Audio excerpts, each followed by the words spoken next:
నువ్వు దేవుని మందిరానికి వెళితే, దేవుని మందిరం దగ్గరకు వస్తే, అనగా దేవుని దగ్గరకు వస్తే నీకు క్షమాపణ దొరుకుతుంది. క్షమాపణ అనేది అన్నిటికంటే ఖరీదైనది. క్షమాపణ అనేది అది నీకు ఇచ్చినటువంటి గిఫ్ట్లో గిఫ్ట్.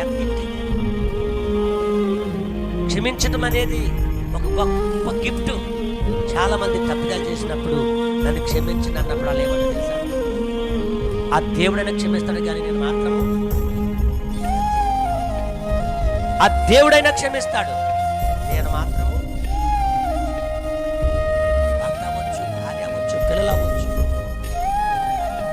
మరి వీళ్ళు ఎందుకు క్షమించుకోలేకపోతున్నారు? ఈ క్షమాపణ అనేటువంటి పరిస్థితి వీళ్ళ దగ్గర ఎందుకు?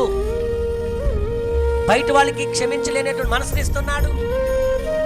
అంటారు మన దేశంలో, క్షమించండి అప్పుడు మీరు క్షమించబడి. భూమి మీద ఏ మనుషులు క్షమించండి. భర్తను, భార్య, పిల్లలు, కుటుంబం, సమాజం, నేతలు, అధికారులు, ప్రభుత్వాలు ఎవరు కూడా ఒక్కరినొకరు క్షమించుకునే తత్వం లేదు. ఎందుకు తెలుసా? వీళ్ళందరూ శరీర సంబంధులమే. మన